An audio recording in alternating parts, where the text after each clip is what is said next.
Hey everyone, this is Kevin Gilmore with the National Weather Service New Orleans Baton Rouge office located in Slidell, Louisiana. And this is your weekly weather briefing for Sunday, November 12th. We're going to be starting things off with today. Really not a bad day outside, just really gray and full of overcast skies with temperatures relatively mild and to warm in the upper 60s, lower 70s.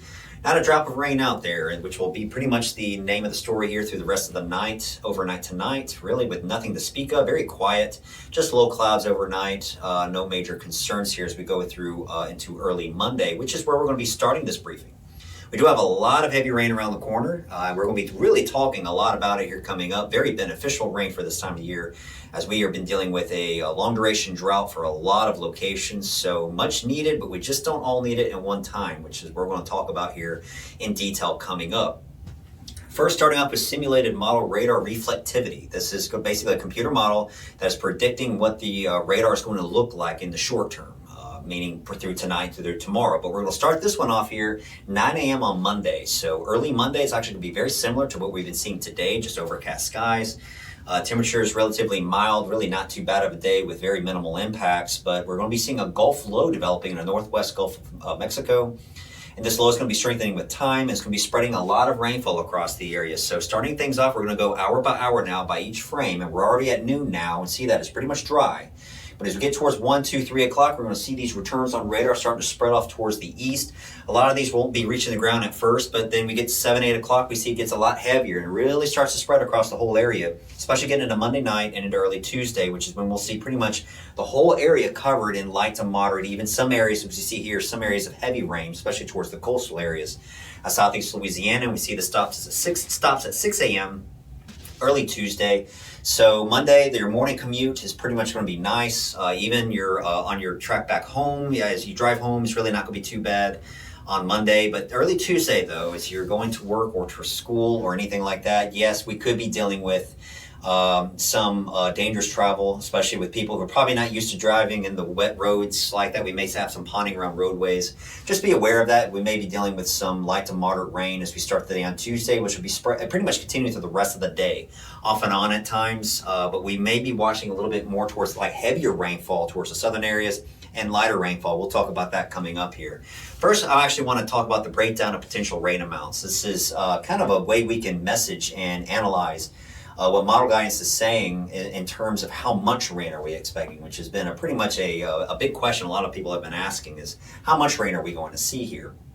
But breaking that down first with the map you see to the far left, is going to be the 3-day probability of 1 inch of rainfall or greater. And we see that those probabilities, 0 to 100%, see that we're pretty much 80 to 90%, which what does that tell us as meteorologists? That tells us that's very high confidence, that we're going to be seeing widespread rain reaching at 1 inch or possibly even greater than that. So what we can do from here is we can actually up that. Now let's actually up that up a little bit now to 3 inches of rainfall. And we see that the probability actually goes down, but that's because we're getting towards the higher end of the range here. So widespread 1 is likely, 3, it gets a little bit less, but we're still talking 40 to 60%, which is, that's actually pretty medium to high confidence that most models are saying that. So that's actually a pretty good idea of what we're going to be expecting, but we can up that even more and talk about the probability of 5 inches of rainfall, which we're starting to see more like 20 to 30% across the area.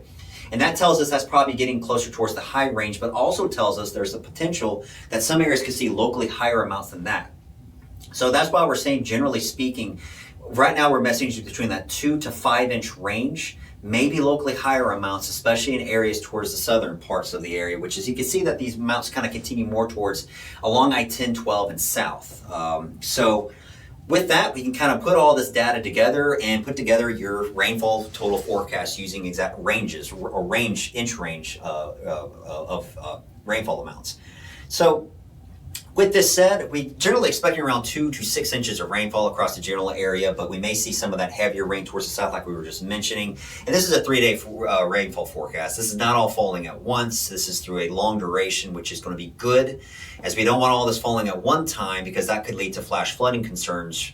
And because of the way that the low is set up and it's going to be coming across the coast, is that we may have a warm front drape across coastal areas, and we may have storms that are a little bit more intense, basically heavier rainfall, storms that could be training south to north over the same areas, and some of that rain could fall in a short window, which could lead to flash flood concerns, which unfortunately even in a drought, that can still occur due to compact solid soils that are not really used to absorbing the rain yet. And that could lead to quick runoff and cause localized flash flooding problems.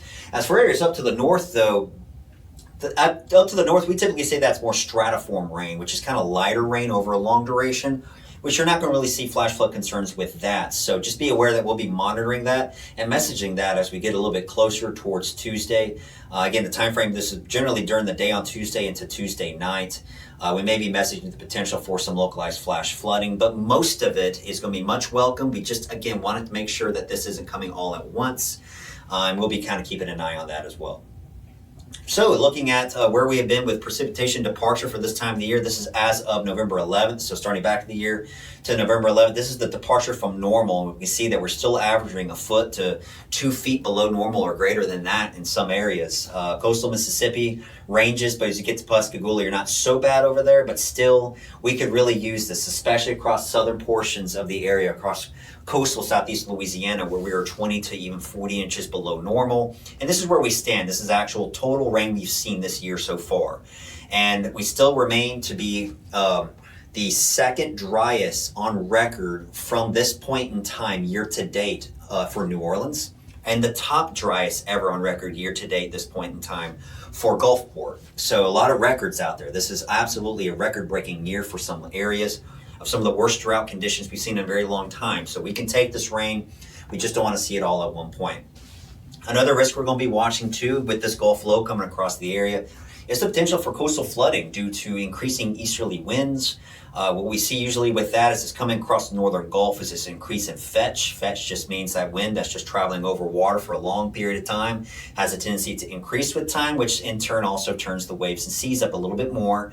And then you can get that piled into the coastal areas that are facing towards the east. So we're basically going ahead and messaging for areas for east-facing shorelines. That's like Waveland or Shoreline Park towards Hancock County, coastal Hancock County towards St. Bernard and Plaquemines Parish, possibly getting into the Wrigley's, maybe seeing some minor to even moderate coastal flooding concerns. We are going to be putting out a coastal flood watch with the forecast package today, and further upgrades to advisories or warnings may be required as we get a little bit closer. So timing is going to be primarily focused on with the high tide cycles, beginning Monday evening and Monday night with that high tide cycle, and then even higher than that Tuesday and Wednesday.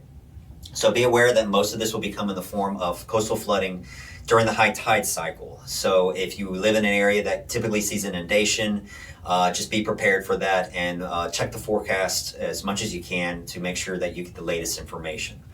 And looking ahead, you see those high rain chances. That's going to be late Monday, definitely on Tuesday, and lingering into Wednesday. Beyond that, what's it look like? I'll get out of the way here so you can see Thursday and Friday. Mostly cloudy skies, turning into partly cloudy skies on Friday with rain chances coming down and temperatures starting to finally rebound back to the lower to mid 70s. Really not too bad, especially as we get into the upcoming weekend. It actually looks pretty nice as well. So let's just enjoy this rain. Again, we'll hopefully get this in a duration at which it won't lead to flooding concerns.